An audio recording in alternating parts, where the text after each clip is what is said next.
Good morning students. हम last topic discuss किया था इलेक्ट्रिक के करंट। आज हम डिस्कस करेंगे इलेक्ट्रिक करंट डेंसिटी। तो करते हैं स्टार्ट। देखिए, जब हम इलेक्ट्रिक करंट को एरिया से रिलेटेड कर देते हैं तो जो क्वांटिटी हमें ऑब्टेन होती है वो होती है इलेक्ट्रिक करंट डेंसिटी। तो इलेक्ट्रिक करंट डेंसिटी क्या होती है? Electric current density at a point is defined as electric current passing through per unit cross sectional area when current is flowing normally to the area।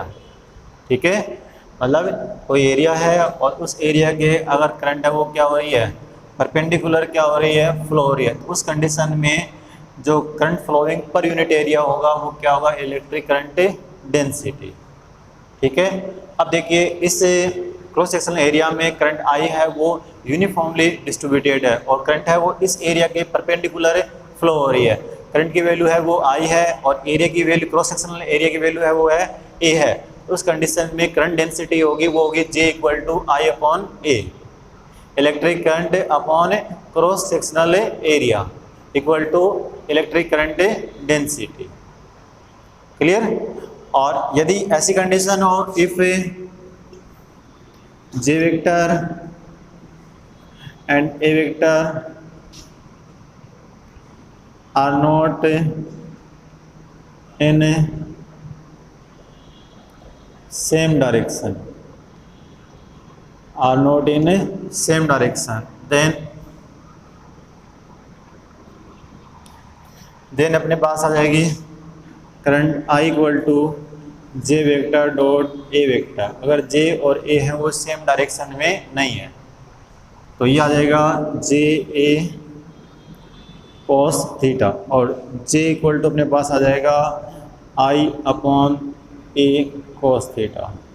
और जब same direction में होंगे तो उस condition में थीटा 0, कॉस 0 की value 1, तो I equal to J into a, तो J equal to I upon a. लेकिन जब सेम डायरेक्शन में नहीं होंगे तो उस कंडीशन में करंट क्या होगी, I equal to J vector dot A vector, J A cos theta और J equal to I upon A cos theta. Equation second. Okay, आगे देखिए। अब अभी फॉर्मूला बताया था मैंने आपको J equal to I upon A.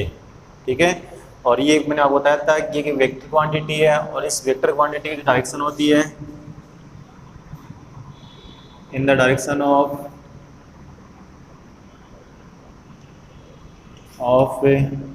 Flow of A positive charge. मतलब ये वेक्टर क्वांटिटी है और इसकी डायरेक्शन उस डायरेक्शन में होती है जिस डायरेक्शन में पॉजिटिव चार्ज है वो फ्लो होता है। ठीक है, अगर देखिए ये है और पॉजिटिव चार्ज है वो इस क्रॉस सेक्शन एरिया के परपेंडिकुलर फ्लो हो रहा है, तो करंट डेंसिटी की डायरेक्शन होगी वो पॉजिटिव चार्ज की फ्लो की डायरेक्शन में होगी। ठीक है, और यूनिट आई की देख लो एम्पियर होती है और एरिया की मीटर स्क्वायर, तो एम्पियर पर मीटर स्क्वायर। और डायमेंशन निकालेंगे तो आई के लिए ए आ जाएगा, एरिया के लिए एल स्क्वायर हो जाएगा, तो ये बन जाएगी m0 l-2 t0 और a। नेक्स्ट देखिए अब thermal motion and drift motion. Okay, और फर्स्ट अब इसमें डिस्कस कर रहे हैं थर्मल मोशन। देखिए, जब किसी कंडक्टर पर हम एक्सटर्नल इलेक्ट्रिक फील्ड अप्लाई नहीं करते हैं तो उस कंडक्टर के अंदर प्रेजेंट जो फ्री इलेक्ट्रॉन होते हैं वो कंटिन्यूसली रैंडम मोशन करते हैं। ठीक है, और रैंडम मोशन होने के कारण किसी फिक्स डायरेक्शन में तो उनका जो नेट डिस्प्लेसमेंट होता है वो शून्य होता है। ठीक है, मतलब फ्री इलेक्ट्रॉन है और फ्री इलेक्ट्रॉन मोशन भी कर रहे हैं थर्मल वेलोसिटी से, और उनकी थर्मल वेलोसिटी का जो ऑर्डर होता है वो होता है 10⁻⁵ मीटर पर सेकंड। फिर भी जो इलेक्ट्रिक करंट होती है वो 0 होती है। इसका रीज़न क्या है कि इन इलेक्ट्रॉन की जो मोशन है वो रैंडमली मोशन होती है और इनकी किसी फिक्स डायरेक्शन में जो नेट डिस्प्लेसमेंट होता है वो 0 होता है। इस कारण से इनकी एवरेज वेलोसिटी होगी, एवरेज जो वेलोसिटी होती है वो 0 होती है।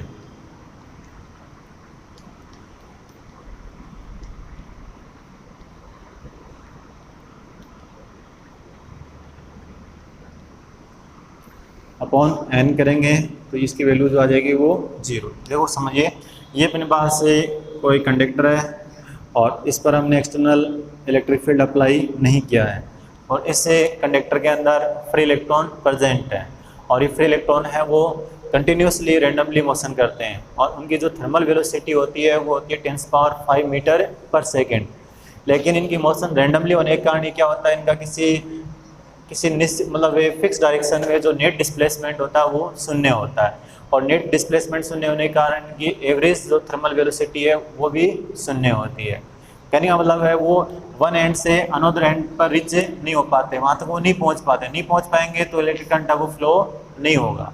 कहने का मतलब कोई क्रॉस सेक्शन एरिया ये ले लें तो इसमें आप देखो कि जितने इलेक्ट्रॉन इसके वन साइड से पास होंगे उतने ही फ्री इलेक्ट्रॉन है इसके अपोजिट साइड से पास होंगे। ठीक है, तो यहाँ नेट चार्ज का जो फ्लो होगा वो कितना होगा, 0 होगा और 0 होगा तो इलेक्ट्रिक करंट भी 0 होगी। ओके, नेक्स्ट देखिए ड्रिफ्ट मोशन।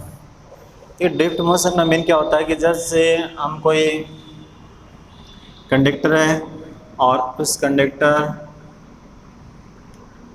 को बैटरी से कनेक्ट करते हैं तो उस कंडक्टर के अंदर एक इलेक्ट्रिक फील्ड क्रिएट होता है और इस इलेक्ट्रिक फील्ड के कारण है वो फ्री इलेक्ट्रॉन्स हैं वो एक फोर्स से एक्सपीरियंस करते हैं और वो फोर्स होता है इलेक्ट्रिक फोर्स F=QE और Q आ जाएगा -E/E और इस फोर्स के कारण इलेक्ट्रॉन है वो एक्सीलरेट होते हैं और वो एक्सीलरेशन होता है A=F/m और F की वैल्यू है वो -E/m और इस एक्सीलरेशन के कारण इलेक्ट्रॉन है वो एक्सीलरेट होते हैं। क्या होते हैं, एक्सीलरेट होते हैं। देखिए जैसे हम क्या करते हैं, एक्सटर्नल फील्ड अप्लाई करते हैं तो इलेक्ट्रॉन है वो रैंडम मोशन के साथ में एक रेगुलर मोशन भी करते हैं। मतलब इलेक्ट्रॉन है वो एक वेलोसिटी कंपोनेंट गेन कर लेते हैं, रैंडम मोशन के अलावा एक वेलोसिटी कंपोनेंट गेन कर लेते हैं जिसकी डायरेक्शन होती है वो इलेक्ट्रिक फील्ड के अपोजिट डायरेक्शन में होती है। ठीक है, और ये गेन कब तक करते हैं, ये टू सक्सेसिव कोलिजन मतलब दो कंटिन्यूस जो कोलिजन होती है उनके बिटवीन वो इस वेलोसिटी को गेन करते हैं और नेक्स्ट कोलिजन में इसको हम क्या कर देते हैं, वो लॉस्ट कर देते हैं, मतलब इसको खो देते हैं वो। ठीक है, जैसे ये आयंस हैं और इन आयन से इलेक्ट्रॉन है वो कोलिजन कर रहा है। ठीक है, अब जैसे यहाँ से इलेक्ट्रॉन आया और इस आने के बाद में यहाँ से इसके साथ में क्या की, इस आयन के साथ में कोलिजन की। अब कोलिजन करने के बाद में इसकी ये किस मोशन से मूव करेगा, रैंडम मोशन से, ये इसकी होगी रैंडम वेलोसिटी।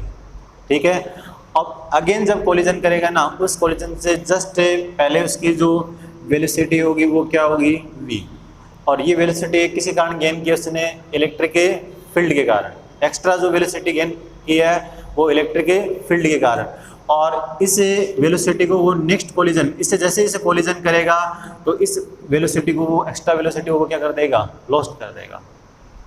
ठीक है, तो एक्स्ट्रा जो एक्सटर्नल इलेक्ट्रिक फील्ड है उस कंडीशन में वो क्या करेगा, इलेक्ट्रॉन है वो रैंडम मोशन के साथ में एक रेगुलर मोशन करेगा और इस रेगुलर मोशन के कारण वो क्या होगा, कंडक्टर के वन एंड से अनदर एंड पर वो ड्रिफ्ट होगा और ड्रिफ्ट होगा तो इलेक्ट्रिक करंट वो फ्लो होगी।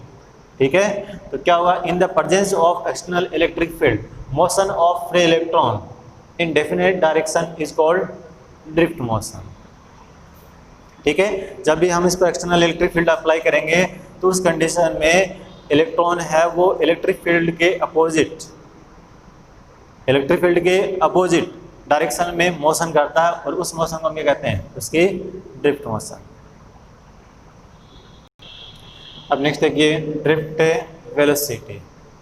तो what is drift velocity, the average velocity gained by free electron of a conductor in the opposite direction of applied external electric field।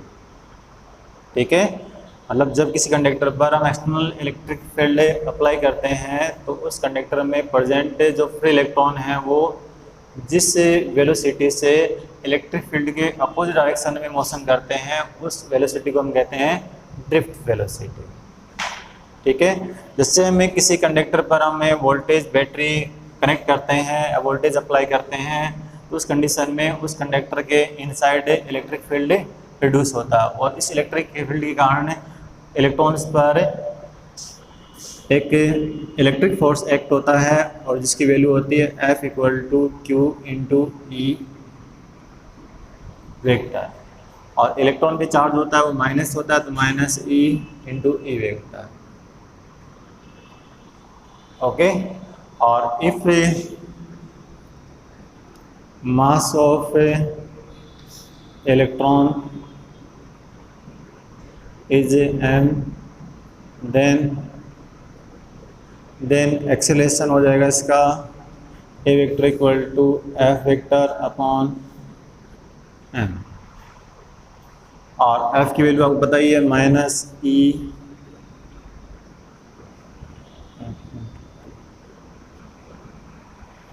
Okay. अब इस एक्सेलरेशन के कारण वो इलेक्ट्रॉन है वो एक्सेलरेट होते हैं और इलेक्ट्रॉन है वो एक वेलोसिटी कंपोनेंट है वो गेन कर लेते हैं। इसके अलावा इस रैंडम वेलोसिटी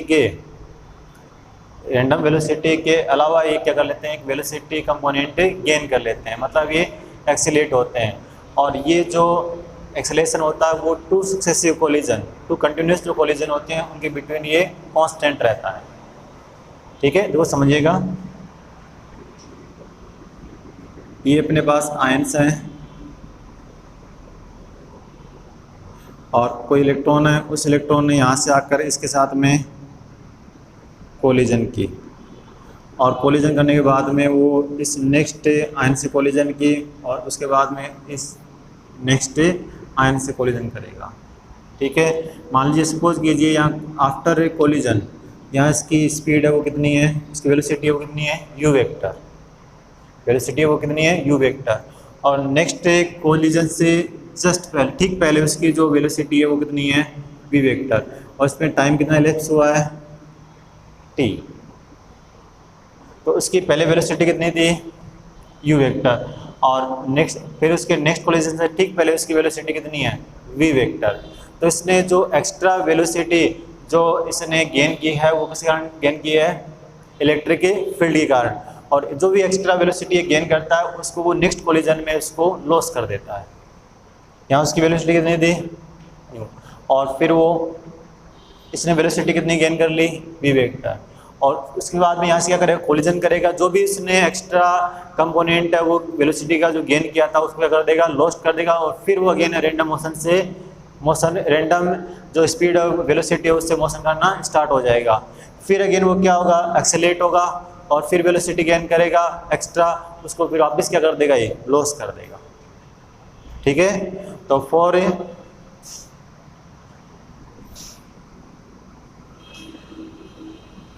एनी इलेक्ट्रॉन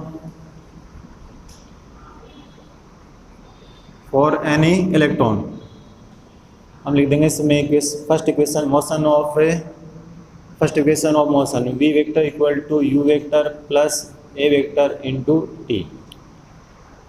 इसको समझना आप, u तो क्या है कोलिजन के आफ्टर कोलिजन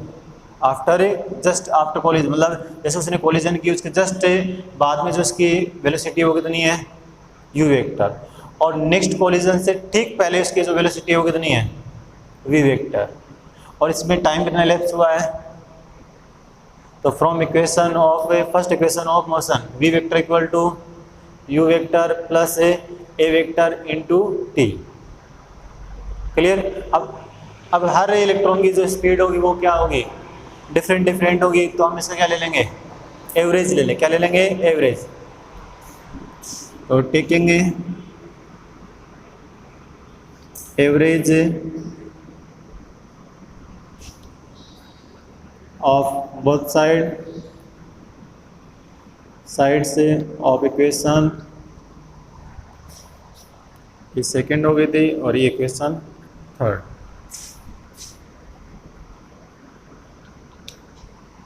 तो इसका एवरेज लेंगे, ये एवरेज आ जाएंगे यू, और ए कांस्टेंट है यहाँ, और टी का एवरेज। इक्वेशन नंबर क्या आ गई 4। ठीक है। और आपको मैंने बताया था कि जो इलेक्ट्रिक फील्ड की प्रेजेंस में जो इलेक्ट्रॉन की जो एवरेज वेलोसिटी होती है वो उसकी ड्रिफ्ट वेलोसिटी होती है। तो यहाँ ये जो होगी वो वी डी इक्वल टू क्या है, drift velocity.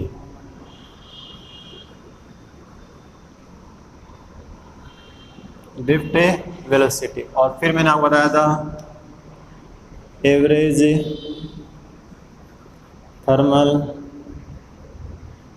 Thermal velocity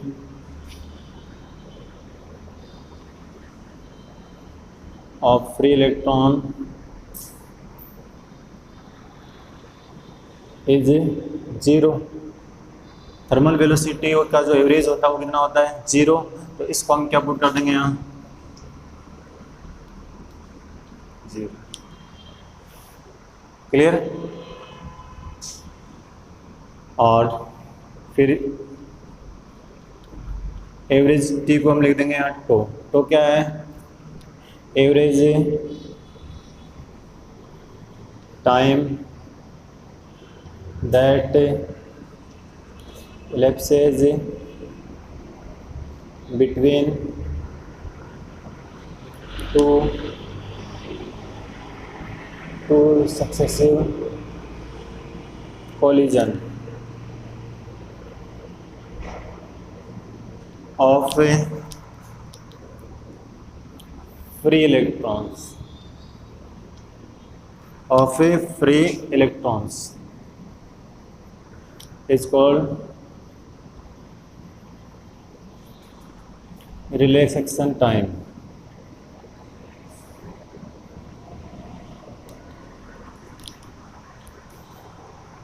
okay. तो अपने पास से मतलब कोई भी दो कंटिन्यूअस कोलिजन है उनके बिटवीन जो एवरेज टाइम जो लैप्स होता है ना उसको हम कहते हैं रिलैक्सेशन टाइम। उसको हम किससे रिप्रेजेंट करते हैं, टो से। तो वैल्यू पुट कर दो, इसकी वैल्यू कितनी है, अपने पास क्या जाएगा, इसको हम पुट कर देंगे वी डी वेक्टर, और ये आपको पता है 0 हो गया, और ए वेक्टर की वैल्यू पता है आपको minus E vector upon N, और टी की जो वैल्यू है वो कितनी है, तो V D vector equal to क्या जाएगा, minus E M into tau. ठीक है। और ये क्वेश्चन अपने पास आ जाएगी 5। तो यह माइनस नेगेटिव जो साइन है वो क्या इंडिकेट कर रहा है कि इसकी ड्रिफ्ट वेलोसिटी की जो डायरेक्शन है वो अप्लाइड इलेक्ट्रिक फील्ड की डायरेक्शन के अपोजिट है। क्लियर हो गया। और मैग्नीट्यूड ऑफ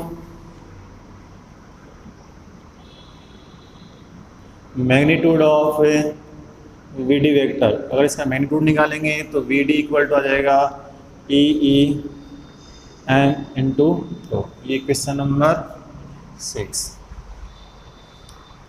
ओके। क्लियर हो गया। तो अपने पास फॉर्मूला क्या आ गया, V D equal to small E capital E upon small M into tau. Okay. तो ये आप ध्यान रखना, फॉर्मूला एक इंपॉर्टेंट फॉर्मूला है जो हमें बार बार में यूज में आएगा। ठीक है। और इलेक्ट्रॉन के जगह अगर हम कोई चार्ज क्यू लेते तो उस कंडीशन में क्या जाएगा formula, V D equal to Q E M और इंटू टो। और ये क्वेश्चन नंबर 7। ओके।